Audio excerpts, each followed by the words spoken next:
오늘 본문에 돌아가 보면은 예수님께서 믿음의 능력과 기도의 역사를 말씀하십니다. 어떤 아버지가 어느 날 예수님의 제자들에게 귀신 들린 자기 아들을 데리고 와서 이 아들 좀 제발 고쳐주십시오 이렇게 부탁을 했습니다. 제자들은 여러모로 그 귀신을 쫓아내보려고 노력했지만은 속수무책이었습니다. 답답한 그 아버지가 예수님께 데리고 와서 예수님, 이 아이를 좀 고쳐주십시오 라고 부탁하니까 예수님께서 깨끗하게 그 귀신을 내쫓아 주십니다. 그 모습을 지켜보던 제자들이 선생님, 우리는 왜 이게 안 됩니까? 왜 귀신이 쫓겨나지 않습니까? 라고 물었습니다. 그랬더니 예수님께서 하시는 말씀이 기도 외에 다른 유로는 이런 이유가 나갈 수 없다 라고 말씀하십니다. 기도할 때 이런 능력이 나타난다는 말씀이지요. 뿐만 아니라 11장 22절 이하의 말씀은 고난주간에 있었던 사건입니다.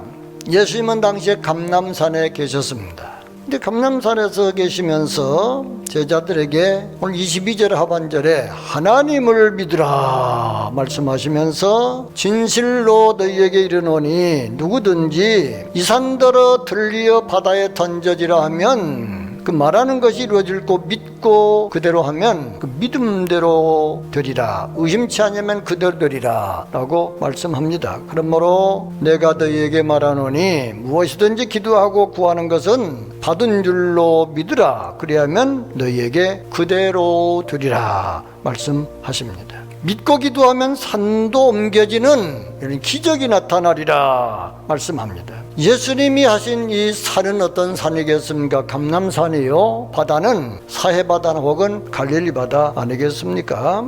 그러므로 이 말씀은 문자적인 의미보다는 비유적인 의미가 더 깊습니다. 그러므로 이 산은 우리 인생이 해결할 수 없는 고난이라든지 문제라든지 장애물이라든지 이런 것들을 뜻하는 말씀인 것이지요. 당시 유대 사회에서는 어려운 문제를 만나면은 불가능한 일을 만나면 큰 산이 나타났다 이런 격언이 있었다고 전해지고 있습니다. 다시 말하면 산 같은 큰 문제나 장애물도 하나님께 맡기고 기도하면 하나님께서 선하게 해결하신다는 말씀인 줄로 기억하시기를 바랍니다. 여러분, 우리가 인생을 살다 보면 인간의 능력이나 경험이나 지식이나 어떤 학벌이나 권력 가지고도 해결할 수 있는 문제가 얼마나 많습니까? 이런 문제 앞에서 많은 사람들이 절망합니다. 좌절합니다. 그리고 생을 포기하는 경우도 얼마나 많습니까? 그러나 여러분, 하나님을 향한 믿음을 가진 사람은 전후좌우가 막히고 징태양난의 골짜기에 빠질지라도 하나님을 향한 하늘의 문이 열려있고 희망의 문이 열려있고 기도의 문이 열려있음을 믿으시기를 바랍니다. 문제를 하나님께 맡기고 기도하면 하나님이 거뜬하게 선하게 해결해 주시겠다는 약속인 것이지요. 가정에 어린 자녀들이 문제가 있을 때 부모님과 의논하듯이 하나님의 자녀된 우리들이 하나님의 능력을 믿고 아버지 하나님, 이 문제를 좀 아름답게 처리해 주세요 기도하면 하나님께서 선한 방향으로 인도하신다는 말씀입니다. 그러나 여러분, 하나님을 오해하면 안 됩니다. 하나님이 무슨 로또 복권을 막 줘주시는 것처럼, 갑자기 기도하면 일확천금이 굴러오는 것처럼 그런 하나님으로 생각하시면 안 된다는 말씀입니다.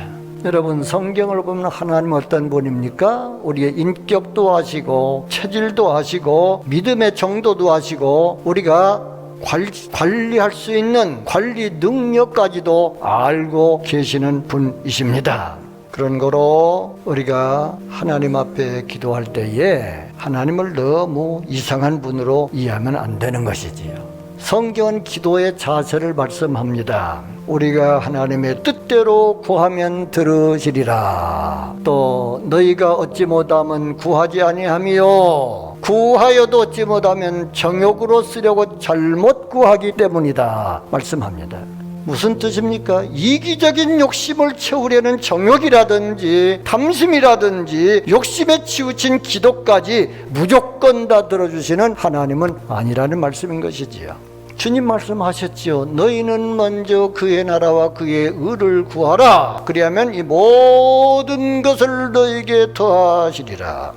그렇습니다. 하나님의 나라, 하나님의 뜻, 하나님의 의를 구할 때 하나님께서 우리의 간구에 놀랍게 응답하실 줄로 믿습니다. 여러분, 신구약 성경 전편에 흐르는 사상이나 예수님이 이 땅에 오신 목적이나 하나님의 뜻이 뭡니까? 하나님의 왕국, 하나님의 나라 아니겠습니까? 하나님의 나라가 이 땅에 임하기를 하나님 원해서 과거의 예언자들을 통해서 말씀을 선포하시고 예수님을 보내시고 오늘도 교회를 세우시고 우리를 부르셔서 귀한 역사에 참여케 하신 줄로 믿습니다.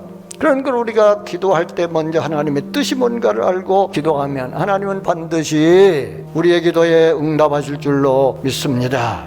그럼에도 가끔 보면 우리들 가운데는 하나님께 대한 기도를 소홀히 한다든지 혹은 기도의 특권을 활용하지 못하는 경우가 있습니다. 여러분, 누가 기도하겠어요? 먼저는 믿음 있는 사람이 기도합니다.